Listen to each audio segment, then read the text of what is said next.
जय गुरु जी, शुक्राना गुरु जी, मेरी प्यारी संगत जी। गुरु जी का अनंतम अनंतम शुक्राना, लख लख बार शुक्राना।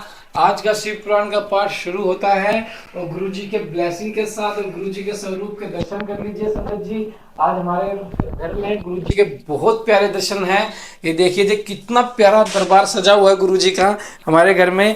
यह मेरी मीनाक्षी हल्दी जी ने कराया है, सजाया है जो भी है, कितने प्यार से। देखो गुरुजी कितने, गुरुजी के स्माइल ना, स्माइल मतलब हार्ट को टच करती है। और गुरुजी सदा कहते हैं कि आप भी इस तरीके से मुस्कुराओ।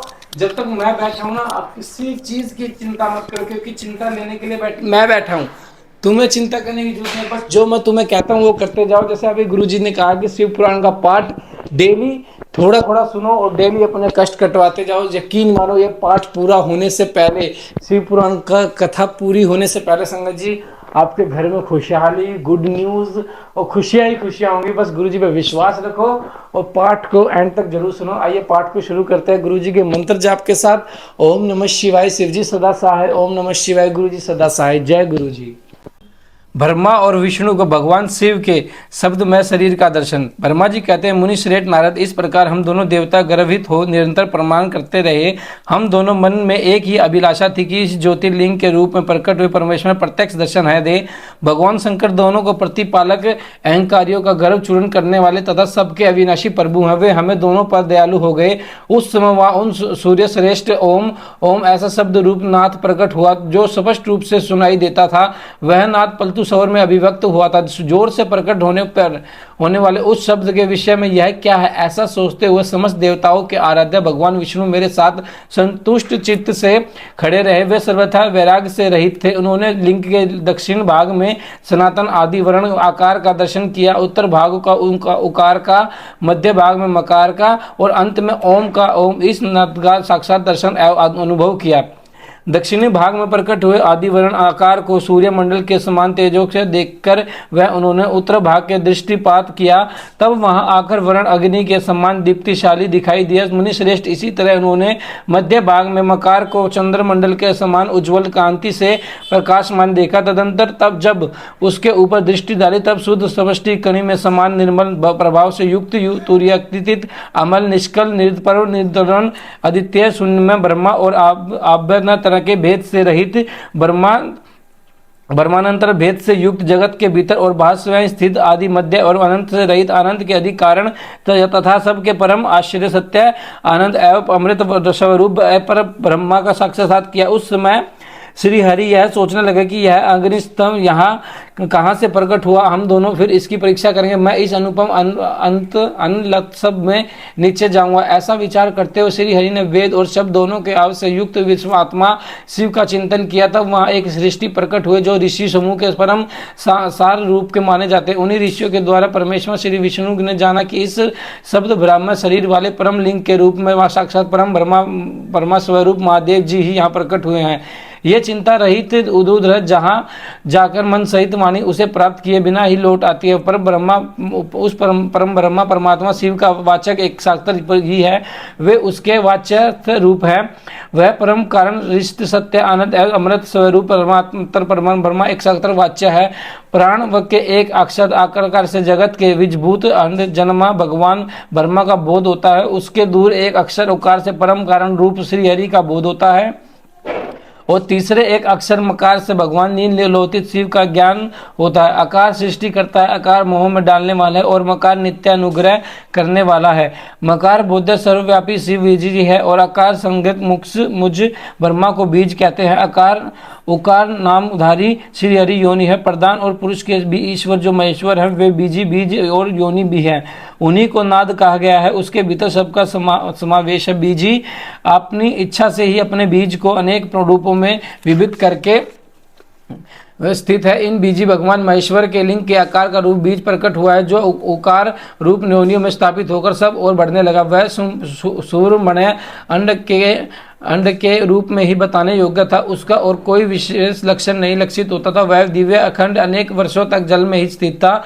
तदंतर 1000 वर्ष के बाद इस अखंड के 2 टुकड़े हुए जल में स्थित हुआ। उस अखंड अजमा ब्रह्मा की उत्पत्ति का स्थान था और साक्षात महेश्वर के आद्यात से ही फूटकर 2 भागों में बट गया। उस अवस्था में उसका उपस्थित हुआ सूर्य में कपाल बड़ी शोभा पाने लगा। वही धुंधलों के रूप में प्रकट हुआ तथा जो उसका दूसरा नीचे वाला कपाल था वही वह 5 लक्षणों से युक्त पृथ्वी है।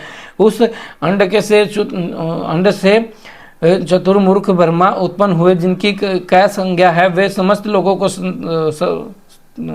स्थिरता इस प्रकार में भगवान महेश्वरी उ और मैं इन त्रिविधि रूपों में वर्णित हुए। इसी अभिप्राय से उन ज्योतिर्लिंग स्वरूप सदा शिव ने ओम ओम ऐसा कहा। यह बात यजुर्वेद के श्रेष्ठ मंत्र कहते हैं। यजुर्वेद के श्रेष्ठ मंत्रों का यह कथन सुनकर ऋतुआचाओं का सामान्यतराव का भी हमसे आदरपूर्वक कहा है, अरे हे भगवान ब्रह्मान, यह आप बात ऐसी ही है। इस तरह देवेशनंद शिव को जानकर श्री हरि श्री शक्ति संभूत मंत्रों द्वारा उत्तम एवं महान अद्भुत से शोभित होने वाले इन महेश्वर देव का संतन किया। इसी बीच में मेरे साथ विश्व पावल भगवान विष्णु के एक और भी अद्भुत एवं सुंदर रूप देखा। मैंने वह रूप 5 मुखों पर और 10 भुजाओं पर अलकरत था। उसकी कांति कर्म रूप के समान गौर थी। वह नाना प्रकार की छटाओं से छविवान और भांति भांति के आभूषणों से विभूषित था। उस परम उधर महापराक्रमी और महापुरुष के लक्षणों से संपन्न अत्यंत उत्कृष्ट रूप का दर्शन करके मैं और श्री हरि दोनों कृतार्थ हो गए।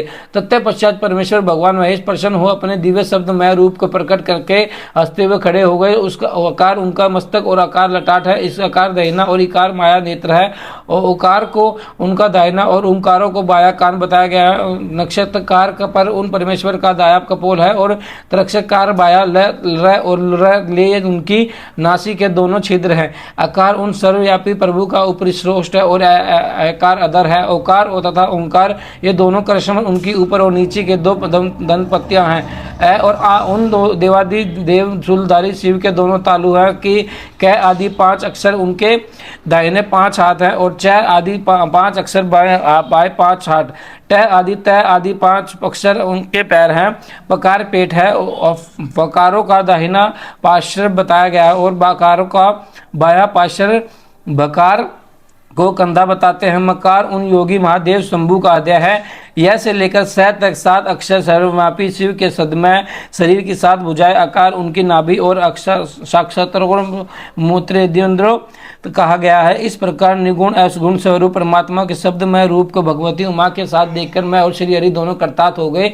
इस तरह शब्द ब्रह्मामय शरीरधारी महेश्वरी शिव का दर्शन पाकर मेरे साथ श्री हरि ने उन्हें प्रणाम किया और पुण्य उपार की और देखा। उस समय उन्हें 5 कलाओं से युक्त ओम का जनित मंत्र का साक्षात्कार हुआ। तत्पश्चात महादेव जी ओम तपस्यामसि यह महावाक्य दृष्टि गोचर हुआ, जो परम उत्तम मंत्र रूप है तथा शुद्ध स्पष्ट बीटे के समान निर्मला। फिर संपूर्ण धर्म और अर्थ का साधक तथा वृद्धि स्वरूप गायत्री नामक दूसरा महान मंत्र लक्षित हुआ, जिसमें 24 अक्षर है तथा 2 चारों पुरुषार्थ रूपी फल देने वाले। तत्पश्चात मृत्युजय मंत्र, फिर अक्षाक्षर मंत्र तथा दक्षिणा मुंत्री संध्या चिंतामणि मंत्र का साक्षात्कार हुआ। इस प्रकार 5 मंत्रों की उपलब्धि करके भगवान श्री हरि उनका जप करने लगे। तदंतर रश्क अर्जुन और साम ये जिनके रूप हैं, जो ईश्वर के मुकुटमणि ईशान है, जो पुरातन पुरुष है, जिनका हृदय अद्वैत अर्थात सौभ्य है, जो हृदय को प्रिय लगाने वाले सर्वगुण सदाशिव है। उनके चरण वाम परम सुंदर हैं, जो महान देवता और महान सर्प राज को आभूषण के रूप में धारण करते हैं, जिनके सभी और पैर और सभी और नेत्र, जो मुझ ब्रह्मा के भी अधिपति कल्याणकारी तथा सृष्टि पालन एवं संहार करने वाले उन वरदायक सांभव शिव का मेरे स्थान भगवान विष्णु के प्रिय वचनों द्वारा संतुष्ट चित्त से चितवन किया। उमा सहित भगवान शिव का प्रकटन, उनके द्वारा अपने स्वरूप का विवेचन तथा ब्रह्मा आदि तीनों देवताओं का एकादश प्रतिपादन। ब्रह्मा जी कहते हैं, नारद भगवान विष्णु के द्वारा की हुई अपनी स्तुति सुनकर करुणा निधि महेश्वर बड़े प्रसन्न हुए और महादेव जी के साथ सहसा वहां प्रकट हो गए। उस समय उनके 5 मुख और प्रत्येक मुख में 3-3 नेत्र शोभा पाते थे। बाल देश में चंद्रमा का मुकुट सुभूषित था। सिर पर जटा धारण किए हुए गौरव धरण विशाल नेत्र शिव ने अपने संपूर्ण अंगों के विभूषित लगा रखी थी। उसके 10 भुजाएं थी। कंठन में लीन जयंता उनके श्री अंग समस्त आभूषणों के विभूषित थे। उन सर्व सुंदर शिव के मस्तक वैषम्य त्रिपुंड से अंकित थे। ऐसे विशेषणों से युक्त परमेश्वर महादेव जी को भगवती आपके समान उपस्थित देख मैंने और भगवान विष्णु के पुण्य प्रिय वचनों द्वारा उनकी स्तुति की। तब हरि करुणा कर भगवान महेश्वर ने प्रसन्न चित्त होकर उन विष्णु देव जी को सवास रूप से वेद का उपदेश किया। मुने उसके बाद शिव ने परमात्मा श्री हरि को गुरमा ज्ञान प्रदान किया। फिर उन परमात्मा की कृपा करके मुझे भी यह ज्ञान दिया। वेद का ज्ञान प्राप्त करे करतात हुए भगवान विष्णु के मेरे साथ हाथ जोड़ महेश्वर को नमस्कार करके पुनः उनसे पूजा की विधि बताने तथा उपदेश देने के लिए प्रार्थना की। ब्रह्मा जी कहते हैं, मुनि श्री हरि की यह बात सुनकर अत्यंत प्रसन्न हुए। कृपया निदान भगवान शिव के प्रति पूर्वक यह बात कही। श्री बोले, सूर्य श्रेष्ठ गण, मैं तुम दोनों को शक्ति से निश्चय ही बहुत प्रसन्न हूँ। तुम लोग मुझे महादेव की ओर देखो। इस समय तुम्हें मेरा स्वरूप जैसा दिखाई देगा वैसे ही रूप का प्रयत्न पूर्वक पूजन कीर्तन करना चाहिए। तुम दोनों महाबली हो और मेरी सर्वभूता प्रकृति से प्रकट हुए हो। मुझ सर्वश्रेष्ठ के दाएं बाएं अंगों से तुम्हारा अभिपार्व हुआ है। ये लोक पितामह ब्रह्मा मेरे दाहिने परमेश्वर के उत्पन्न है और तुम विष्णु तुम मुझ परमात्मा के वाम पार्श्व से प्रकट हुए हो। मैं तुम दोनों पर भली भांति प्रसन्न और तुम्हें मनोभावित कर देता हूँ। मेरी आज्ञा से तुम दोनों की मुझमें सदर्शन भक्ति हो। महान ब्रह्मांड, तुम मेरी आज्ञा का पालन करते हुए जगत की सृष्टि करो और वत्स्य विष्णु तुम इस चराचर जगत का पालन करते रहो। हम दोनों से ऐसा कहकर भगवान शंकर ने हमें पूजा की उत्तम विधि प्रदान की, जिसके अनुसार पूजित होने पर वे पूज्य को अनेक प्रकार के फल देते हैं। शुभ की उपयुक्त बात सुनकर मेरे सहित श्री हरि ने महेश्वर को हाथ जोड़कर प्रणाम किया। भगवान विष्णु बोले, यदि हमारे प्रति आपके हृदय में प्रीति उत्पन्न हुई है, यदि आप हमें वर देना आवश्यक समझते तो हम यही वर मांगते कि आप हम दोनों को सदा अन्य अवचलित भक्ति बने रहें। ब्रह्मा जी मुनि से यह बात सुनकर भगवान ने पुन मस्तक झुकाकर प्रणाम करके हाथ जोड़ के खड़े हुए उन नारायण देव से समय कहा। श्री महेश्वर बोले, मैं सृष्टि पालन और संघकर्ता करता हूँ, सगुण और निगुण हूँ तथा सच्चिदानंद स्वरूप निर्विकार परम ब्रह्म परमात्मा हूँ। विष्णु सृष्टि रक्षा और प्रलय रूप गुणों अथवा कार्यों के भेद से ही ब्रह्मा विष्णु और रुद्र नाम धारण करके 3 स्वरूपों में विभक्त हुआ हूँ। हरे, वास्तव में मैं सदा निष्कल हूँ। विष्णु तुमने और ब्रह्मा मेरे अवतार के निमित्त जो स्तुति की है, तुम्हारी इस प्रार्थना को मैं अवश्य सच्ची करूंगा, क्योंकि मैं भक्त वत्सल्य हूँ। ब्रह्मा, मेरा ऐसा ही परम उत्कृष्ट रूप तुम्हारे शरीर के इस लोक में प्रकट होगा जो नाम से रुद्र कहलाएगा। मेरे अंश के प्रकट हुए रुद्र की समझता मुझसे यह कम नहीं होगी। जो मैं हूँ वही है रुद्र। पूजा की विधि विधान की दृष्टि से मुझमें और मुझमें कोई अंतर नहीं है। जैसे ज्योतियों का जल जाति के साथ संपन्न होने पर भी उसमें स्पर्श दोष नहीं लगता, उसी प्रकार मुझे निर्गुण परमात्मा को भी किसी के सहयोग से बंधन नहीं प्राप्त होता। वह मेरा शिव रूप है। जब रुद्र प्रकट होंगे तब वे भी शिव के ही तुल्य होंगे। महामुने, तुमने उनमें और शिव में प्रायपन का भेद नहीं करना चाहिए। वास्तव में एक ही रूप सब जगत के व्यवहार निर्वाह के लिए 2 रूपों में विभक्त हो गया है। अंत शिव और रुद्र में कभी भेद बुद्धि नहीं करनी चाहिए। वास्तव में सारा दृश्य ही मेरे विचार के स्वरूप है। मैं तुम ब्रह्मा तथा जो रुद्र प्रकट होंगे वे सब के सब एक रूप है, इनमें भेद नहीं है। वेद मानने पर अवश्य ही बंधन होगा, तथापि मेरा शिव स्वरूप सनातन है। यदि सदा सब रूपों का मूलभूत कहा गया है, यह सत्य ज्ञान और अनंत ब्रह्मा है, ऐसा जानकर सदा मन में मेरे यथार्थ स्वरूप का दर्शन करना चाहिए। ब्रह्मा, सुनो, मैं तुम्हें एक गोपनीय बात बता रहा हूँ। मैं स्वयं ब्रह्मा जी की प्रमुखति के प्रकट होऊंगा। गुणों भी मेरा प्रकट है कहा गया है। जैसा कि लोगों ने कहा है कि हम तापस प्रकृति के हैं, वास्तव में उस रूप में अहंकार का वर्ण हुआ। उस अहंकार को केवल नाम तापस ही नहीं, व्यकार की भी समझना चाहिए। वह तापस और सत्य आदि भेद केवल नामात्र का है, वस्तु नहीं है। वास्तव में हर को तापस नहीं कहा जा सकता। ब्रह्मा, इस कारण से तुम्हें ऐसा करना चाहिए। तुम तो इस सृष्टि के निर्माता का बनो और श्री हरि का इसका पालन करे, तथा मैं अंश के प्रकट करने वाले होने वाले जो रुद्र वे उसका प्रलय करने से होंगे। जो उमा नाम से विकृत परमेश्वरी प्रकृति देवी है, इन्हीं की शक्ति भूति वामदेव की ब्रह्मा जी का सेवन करेंगी। फिर इन प्रकृति देवी से वहां से जो दूसरी शक्ति प्रकट होगी वे लक्ष्मी रूप में भगवान विष्णु का आश्रय लेंगी। तदंतर पुनः कालिद नाम से जो तीसरा शक्ति प्रकट होगी वे निश्चय ही मेरे अंग भूत रुद्र देव को प्राप्त होंगी। वे कार्य की सिद्धि के लिए वहां ज्योति से रूप प्रकट होंगी। इस प्रकार मेरे देवी के सब भूषा प्राप्त शक्तियों का परिचय हो दिया जाएगा। उनका कार्य क्रम सृष्टि पालन और सहंकार का समाधान ही है। सूर्य श्रेष्ठ, ये सभी सब मेरी प्रिया प्रकृति देवी की अंगभूषा है। अरे, तुम लक्ष्मी का सहारा लेकर कार्य करो। ब्रह्मा, प्रकृति की अंग भूता वामदेव की को पाकर मेरी आज्ञा के अनुसार इनके श्रेष्ठी कार्य का संचालन करना चाहिए। और मैं अप्रिया की अंग भूषता तत्पाल काली का आश्रय ले रुद्र रूप से प्रलय संबंधी उत्तम कार्य करूंगा। तुम सब लोग अवश्य ही संपूर्ण आश्रम तथा उनके विभिन्न न्याय विविध कार्य द्वारा चारों वर्णों में भरे हुए लोगों की सृष्टि एवं रक्षा आदि करके सुख पाओगे। हरे तुम ज्ञान विभान से संपन्न तथा संपूर्ण लोगों के हितोती रहोगे। अंत सब मेरी आज्ञा पाकर जगत के सब लोगों के लिए मुक्ति दान बनो। मेरा दर्शन होने पर जो फल प्राप्त होता वही तुम्हारा दर्शन होने पर भी होगा। मेरी यह बात सत्य है, सत्य है, इसमें संदेह के लिए स्थान नहीं है। मेरे हृदय में विष्णु और विष्णु के हृदय में मैं हूँ। जो इन दोनों में अंतर नहीं समझता वही मुझे विशेष प्रिय है। श्री हरि मेरे बाएं अंग के प्रकट हुए हैं, ब्रह्मा की दाहिने अंग के प्रकट हुआ है और प्रलयकाली विश्व आत्मा रुद्र मेरे हृदय में प्रभुभूत होंगे। विष्णु मैं ही सृष्टि पालन और संगार करने वाला रज आदि त्रिवेदी गुणों द्वारा ब्रह्मा विष्णु और रुद्र नाम से प्रसिद्ध हूँ। तीन रूप में पृथक पृथक प्रकट होता हूँ। साक्षात शिव गुणों से विभिन्न है।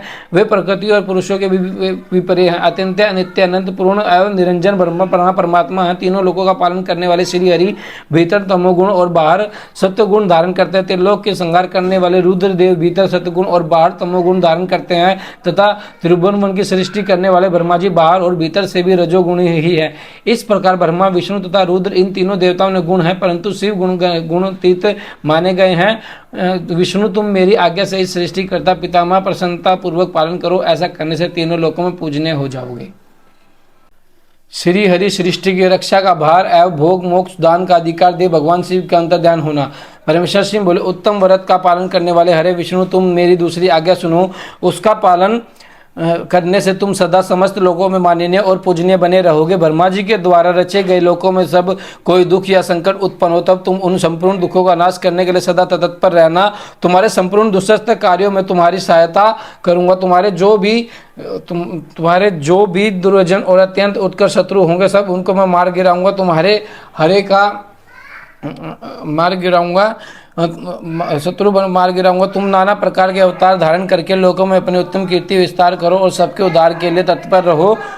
तुम रुद्र के ध्येय हो और रुद्र तुम्हारे ध्येय है। तुम में और रुद्र में कुछ भी अंतर नहीं है। जो मनुष्य रुद्र का भक्त होकर तुम्हारी निंदा करेगा उसका सारा पुण्य तत्काल भस्म हो जाएगा। पुरुषोत्तम विष्णु तुमसे द्वेष करने के कारण मेरी आज्ञा से उसी के नरक में गिरना पड़ेगा। वह बात सत्य है, इसमें संदेह नहीं है। तुम इस लोक में मनुष्य के लिए विशेषतः भोग और मोक्ष प्रदान करने वाले और भक्तों के दिव्य तथा पूज्य होकर प्राणियों का निर्मय और अनुग्रह करोगे। ऐसा कहकर भगवान शिव ने मेरा हाथ पकड़ लिया और श्री विष्णु उन्होंने को सौंपकर उन्हें कहा, तुम संकट के समय सदा इनकी सहायता करते रहना। सबके अध्यक्ष होकर सभी को भोग और मोक्ष प्रदान करना तथा सर्वदा समस्त कामनाओं का साधन असरफरेश बने रहना। जो तुम्हारी शरण में आ गया वह निश्चय ही मेरी शरण में आ गया। जो मुझ में और तुम में अंतर समझता है वह अवश्य नरक में गिरता है। ब्रह्मा जी कहते हैं, देव श्रेय। भगवान शिव का यह वचन सुनकर मेरे साथ भगवान विष्णु को सबको वश में करने वाले शिवनाथ को प्रणाम करके मदन स्वर में कहा, श्री विष्णु करुणा सिंधु जगन्नाथ शंकर मेरी यह बात सुनिए। मैं आपकी आज्ञा से अधीन रहकर यह सब कुछ करूंगा। स्वामी, जो मेरा भक्त होकर अपनी निंदा करे उसे आप निश्चय ही नरकाश प्रदान करें। नाथ, जो आपका भक्त वह मुझे अत्यंत प्रिय है। जो ऐसा जानते हैं उसके लिए मोक्ष दुर्बल नहीं है। श्री हरि का यह कथन सुनकर दुखारी हरने उनकी बात का अनुमोदन किया और नाना प्रकार के धर्मों का उपदेश देकर दोनों के हित की इच्छा से हमें अनेक प्रकार के वर दिए। उसके भक्ति फल से भगवान शंभु कृपा पूर्वक हमारी ओर देखकर हम दोनों के देखते देखते सहसा वही अंतर्धान हो गए। तभी से इन लोगों में लिंग पूजा का विद्यमान चालू है। लिंग में प्रतिष्ठित भगवान शिव भोग और मोक्ष देने वाले हैं। शिवलिंग की जो वेदी या अर्ध्या है वह महादेव जी की स्वरूप है और लिंग साक्षात महादेवेश्वर का लय का अधिष्ठान होने के कारण भगवान शिव को लिंग कहा गया, क्योंकि उन्हीं में निखिल जगत का लय होता है। महामुनि, जो शिवलिंग के समीप कार्य करता है उन्हें पुण्य फल का वर्ण करने की शक्ति मुझमें नहीं है। शिव पूजन विधि तथा उसका फल। ऋषि बोले, व्यास जी, महाभाग सूत जी, आपको नमस्कार है। आज आपने भगवान शिव की बड़ी अद्भुत एवं परम पावन कथा सुनाई है। दयानिधि ब्रह्मा और नारद जी के संवधान के अनुसार हमें शिव पूजन की यह विधि बताइए, जिससे वह भगवान सब संतुष्ट होते ही ब्रह्मा क्षत्रियो वैश्यो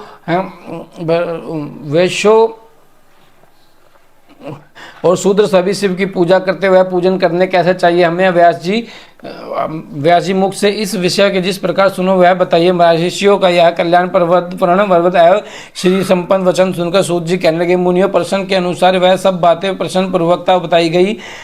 सूत जी बोले, मुनीश्वर आपने बहुत अच्छी बात पूछी, परंतु वह रहस्यमयी बात है। मैंने इस विषय को जैसे सुना और जैसे मेरी बुद्धि में उसके अनुसार आज कुछ बता रहा हूँ। जैसे आप लोग पूछ रहे हैं, इसी तरह पूर्व काल में व्यास जी ने सनक कुमार जी से पूछा था, फिर उसे उपमन्यु जी ने भी सुना था। व्यास जी ने भी पिछली पूजन आदि जो भी विषय सुना था उसे सुनकर उन्होंने लोकहित कामनाओं से मुझे पढ़ा दिया। इसी विषय को भगवान श्री कृष्ण ने महात्मा उपन्यास ने सुना था। पूर्व काल में ब्रह्मा जी ने नारद जी से इस विषय में जो कुछ कहा है वही इस समय मैं कहूँगा।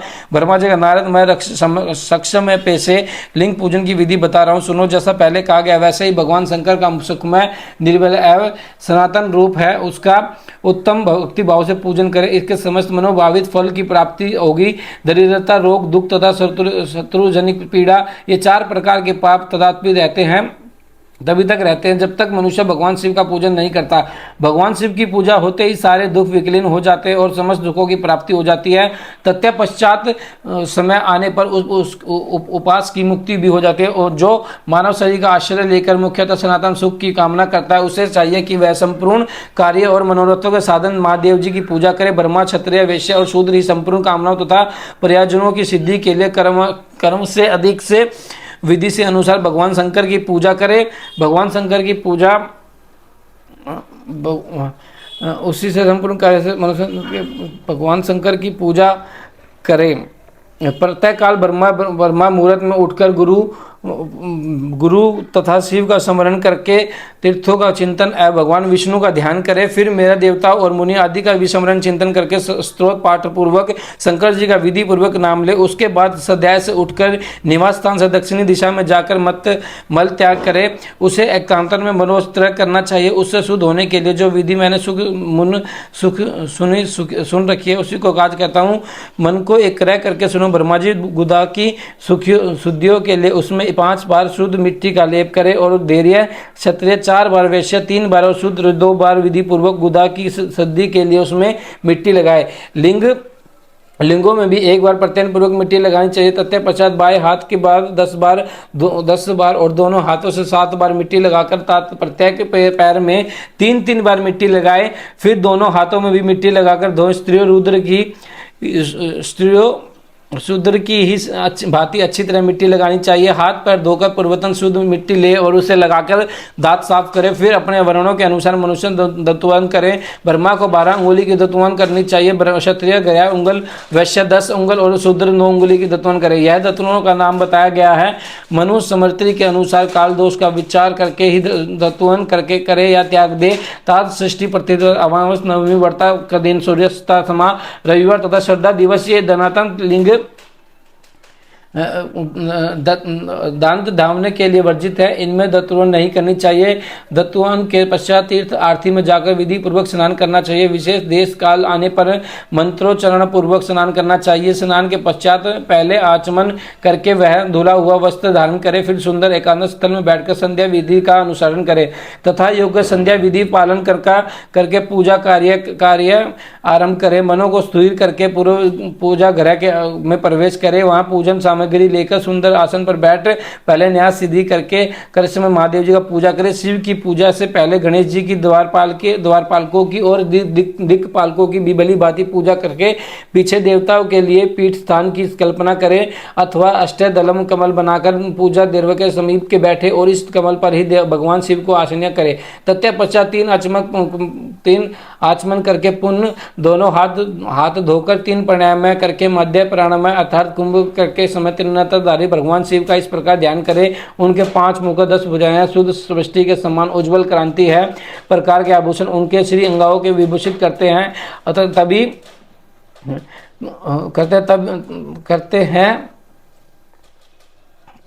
सब प्रकार के आभूषण उनके विभूषित करते तथा वे व्याध चर्म की आदर ओढ़े हुए हैं। इस तरह ध्यान करके वह भावना करे कि मुझे भी इनके समान ही रूप प्राप्त हो जाए। ऐसी भावना करके मनुष्य सदा के लिए अपने पाप को भस्म कर लेता है। इस प्रकार भावना द्वारा शिव की श्री हरि धारण करके उन परमेश्वर की पूजा करे। श्री हरि शुद्धि करके मूलमूत्र कृष्ण न्यास करके अथवा सौर प्राण से ही षंड ज्ञानाश करे। ओम अदे इत्यादि रूप से एक संकल्प वाक्य का प्रयोग करके फिर पूजा आरंभ करें। पाथ अदर और आचमन के लिए पात्रों का तैयार करके रखे। विद्यमान पुरुष से विधि पूर्वक विभिन्न प्रकार 9 कलश स्थापित करें, उन्हें कुशवाओं के रखकर रखे और कुशाओं से भी जल लेकर उन सब का प्रोक्षण करें। तत्पश्चात उन सभी पात्रों में शीतल जल डाले। फिर बुद्धिमान पुरुष देखभाल श्रवण प्रणव मंत्र के द्वारा उनमें निगमन अंकित गिरवों को डाले। खस और चंदन को पाद मात्र में रखे। चमेली के फूल, शीतल चीनी, कपूर, बड़ी की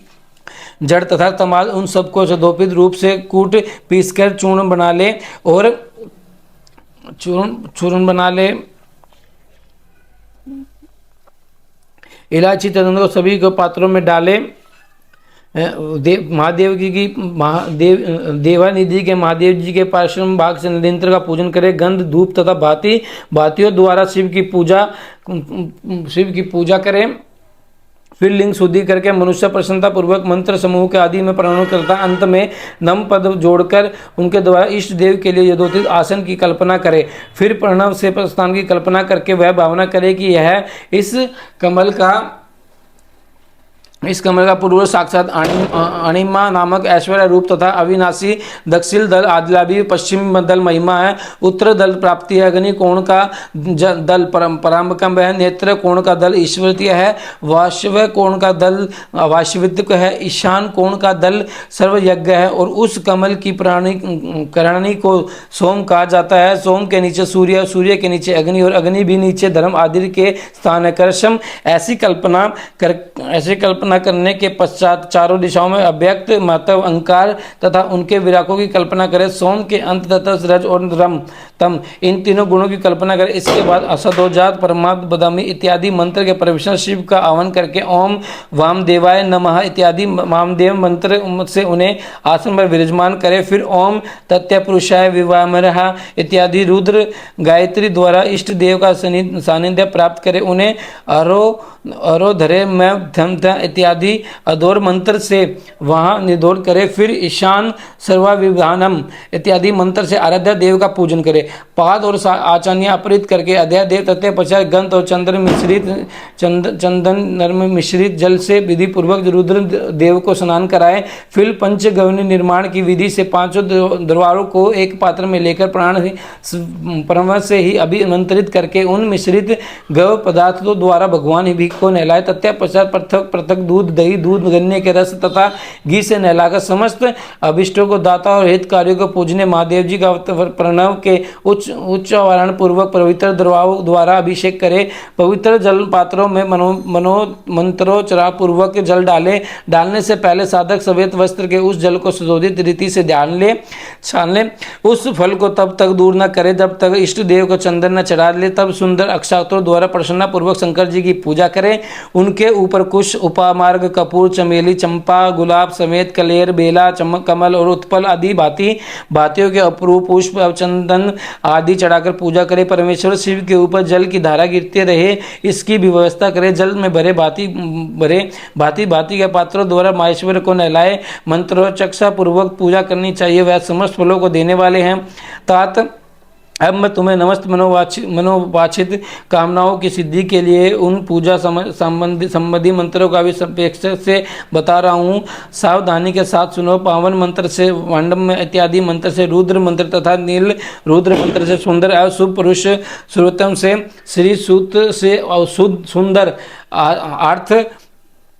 सुंदर अर्थ वेशरसी के मंत्र से आ ओ नो भरधर्मा इत्यादि शांति मंत्र से शांति संबंधी दूसरे मंत्रों द्वारा भारुमंडल मंत्र और अरुण मंत्रों से अर्थ विष्णु शाम तथा देववत्र सामस्य आदि अभितवता इत्यादि स्थान शाम से पुरुष सूत्र से मृत्युजय मंत्र से तथा पक्षाक्षर की पूजा करें। एक शस्त्र अथवा 101 जलधाराएं गिनने की व्यवस्था करें। यह सब वेद मार्ग से अथवा नाम मंत्रों से करनी चाहिए। तदंतर भगवान शंकर के ऊपर चंदन और फूल आदि चढ़ाए। पर्वत से ही मुख्य वास आदि अर्पित करें। इसके बाद जो स्पष्ट कमेनी के सम्मान निर्मल निष्कल्ष अविनाशी सर्वलोक कारण सर्वलोक को परमदेव है, जो ब्रह्मा रुद्र इंद्र और विष्णु और देवताओं की भी दृष्टि में नहीं आते। वेद वेता विद्वानों जिन्हें वेदांतों में मन वाणी के अगोचर बताया गया, जो आदि मध्य और अंत से रहित तथा समस्त रोगियों के लिए ओष्ठदेव रूप, जिनकी शिव भक्तत्वों में नाम से अख्याति है तथा जो शिवलिंग के रूप में प्रतिष्ठित है, उन भगवान शिव का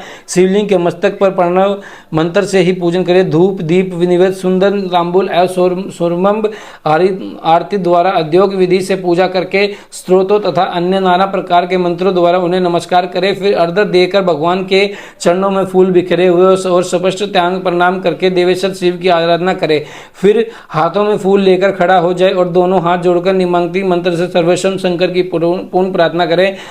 ज्ञान नादिदय व ज्ञान पजव पुंज पांधिक मया कर्त तदस्यु सफलम कृपया शंकर कल्याणकारी शिव, मैंने अनजाने में अथवा जानबूझकर जो जब पूजा आदि सत्य कर्म किए हों वे आपकी कृपा से सफल हो। इस प्रकार पढ़कर भगवान शिव के ऊपर प्रसन्नता पूर्वक फूल चढ़ाएं। सर्व चिंता वचन करके नाना प्रकार की आशी प्रार्थना करें। फिर शिव के ऊपर मंजन करना चाहिए। मनोरंजन के बाद नमस्कार करके अपराध की क्षमा प्रार्थना करते हुए पूर्ण राग मन के लिए विसर्जन करना चाहिए। उसके बाद आगे से आरंभ होने वाले मंत्र का उच्चारण करके नमस्कार करें। फिर संपूर्ण भाव से विभोर हो इस प्रकार प्रार्थना करें। शिव भक्ते शिवे भक्ते शिव भक्ति भरवे भरवे अनन्या शरण नास्तिक तत्मेव शरण नमः। प्रत्येक जन्म में मेरी शिव में भक्ति हो, शिव में भक्ति हो, शिव में भक्ति हो। शिव के सिवा दूसरा कोई मुख से शरण देने वाला नहीं है। महादेव आप ही मेरे लिए शरणादाता। इस प्रकार प्रार्थना करके संपूर्ण सिद्धियों के दाता देवेश्वर शिव का पराभक्ति के द्वारा पूजन करें। विशेष गले की आवाज़ से भगवान को संतुष्ट करें। फिर सब परिवार नमस्कार करके अनुपम प्रसन्नता अनुभव करते हुए समस्त लौकिक कार्य पूर्वक करते रहे। जो इस प्रकार शिव भक्ति पुराण को प्रतिदिन पूजा करते हैं उसे अवश्य ही पग पर सब प्रकार की सिद्धि प्राप्त होती है। वह उत्तम वक्त का होता है तथा उसे मनोवांछित फल की निश्चय ही प्राप्ति होती है।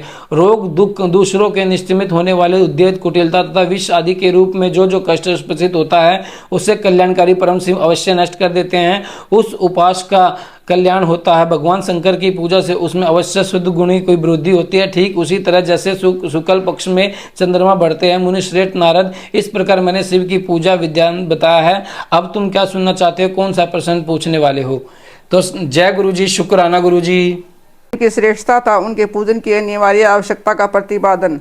नारद जी बोले, ब्राह्मण प्रजापति आप धन्य हैं, क्योंकि आपकी बुद्धि भगवान शिव में लगी हुई है। विदेह आप पुण्य इसी विषय का सम्यक प्रकार से विस्तार पूर्वक वर्णन कीजिए।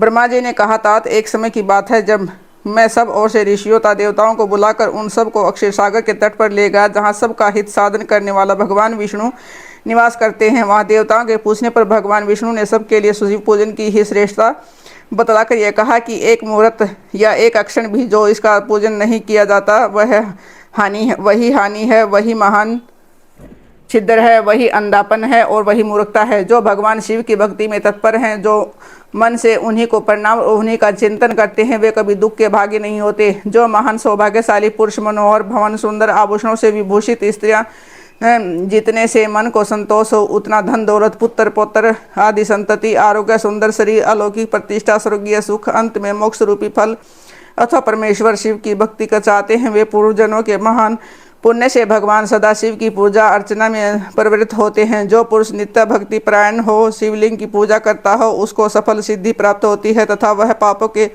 चक्कर में नहीं पड़ता। भगवान के इस प्रकार उपदेश देने पर देवताओं ने उस अक्षी श्री हरि को प्रणाम किया और मनुष्यों की समस्त कामनाओं की पूर्ति के लिए उनसे शिवलिंग देने के लिए प्रार्थना की। मुनि श्रेष्ठ, उस उत्तम प्रार्थना को सुनकर जीवों के उद्धार में तत्पर रहने वाले भगवान विष्णु ने विश्वकर्मा को बुलाकर कहा, विश्वकर्मन, तुम मेरी आज्ञा से संपूर्ण देवताओं को सुंदर शिवलिंग का निर्माण करने दो।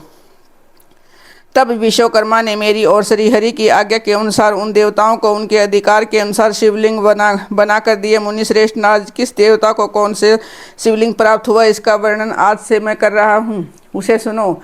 इंद्र पदराग मणि के बने हुए शिवलिंग की और कुबेर स्वर्णमय लिंग की पूजा करते हैं। धर्म प्रति पीतमणिमय पुखराज के बने हुए लिंग की पूजा, वरुण श्याम वर्ण के शिवलिंग की पूजा करते हैं। भगवान विष्णु इंद्र नीलमय तथा ब्रह्मा हेममय लिंग की पूजा करते हैं। मुनि विषव देवगण चांदी के शिवलिंग की, वसुगण पीतल के बने हुए शिवलिंग की तथा दोनों अश्विनी कुमार पार्थिव लिंग की पूजा करते हैं। लक्ष्मी देवी स्फटिक मय लिंग की, आदित्यगण ताम्रमय लिंग की, राजा सोम मोती के बने हुए लिंग की तथा अग्निदेव वज्र के लिंग की उपासना करते हैं। श्रेष्ठ ब्राह्मण और उनकी पत्नियां मिट्टी के बने हुए शिवलिंग का, मायासुर चंदन निर्मित लिंग का और नागगण मूंगे के बने हुए शिवलिंग का आदर पूर्वक पूजन करते हैं। देवी मक्खन के बने हुए लिंग की, योगीजन भस्मय लिंग की, यक्षगण दधि निर्मित लिंग की, छाया देवी आटे से बनाए हुए लिंग की और ब्रह्म पत्नी रत्नमय शिव लिंग की निश्चित रूप से पूजा करती है। बाणासुर पारद या पार्थिव लिंग की पूजा करता है। दूसरे लोग भी ऐसा ही करते हैं। ऐसे ऐसे शिवलिंग बनाकर विश्वकर्मा ने विभिन्न लोगों को दिए हुए वे सब देवता और ऋषि उन लोगों की पूजा करते हैं। भगवान विष्णु ने इस तरह देवता को सब उनके हित की कामना से शिवलिंग देकर उनसे था मुझे ब्रह्मा से पिनाक मणि महादेव के पूजन की विधि भी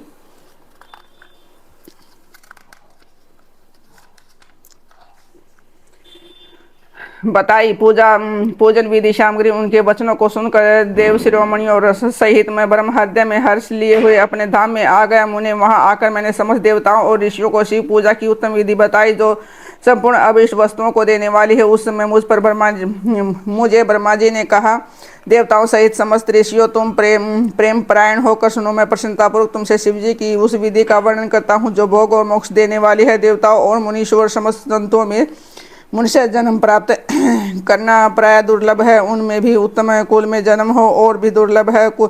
उत्तम कुल में भी आचारवान ब्राह्मणों के यहाँ उत्पन्न होना उत्तम पुण्य से ही संभव है। यदि वैसा जन्म सुलभ हो जाए तो भगवान शिव के संतोष के लिए उस उत्तम कर्म का अनुष्ठान करे जो अपने वर्ण और आश्रय के लिए शास्त्रों द्वारा प्रतिपादित है।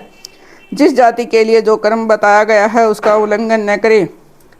जितनी संपत्ति हो उसके अनुसार ही दान करे। कर्म में सहस्त्रों यज्ञों से तपो यज्ञ बढ़कर है। सहस्त्रों तपो यज्ञों से जब यज्ञ का अधिक महत्व है। ध्यान यज्ञ से बढ़कर कोई वस्तु नहीं है। ध्यान ज्ञान का साधन है क्योंकि योगी ध्यान के द्वारा अपने इष्ट देव समरस शिव का साक्षात्कार करता है।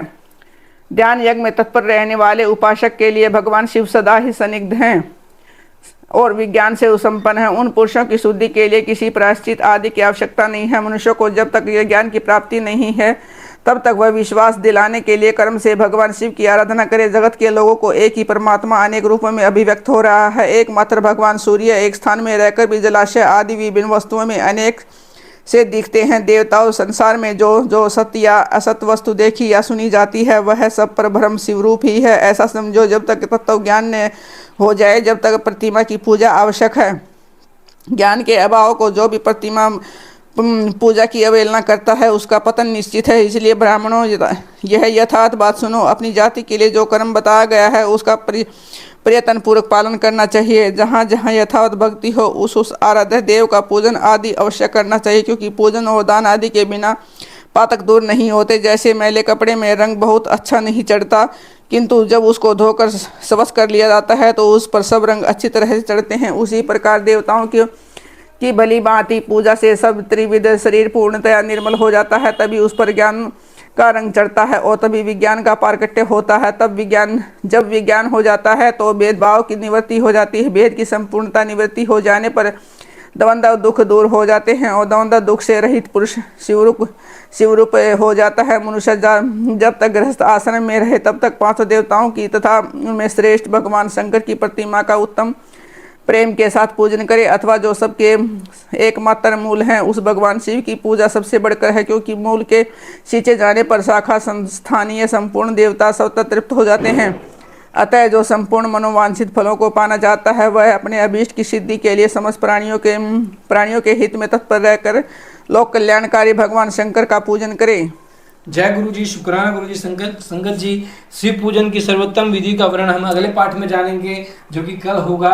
तो आज के लिए संगत जी पाठ का विश्राम यहीं पे होगा। तो कल अब फिर से पाठ शुरू होगा। तो संगत जी आज के लिए हैप्पी दीपावली। आप सभी को अपने परिवार में सुख शांति आए। गुरु जी आपके सब दरिद्रता को दूर करे, नेगेटिविटी को आपके घर से दूर करे। और लेकिन संगत जी ये जब भी होगा जब आप पाठ को एंड तक जरूर सुनेंगे। जय गुरु जी, शुक्राना गुरु जी।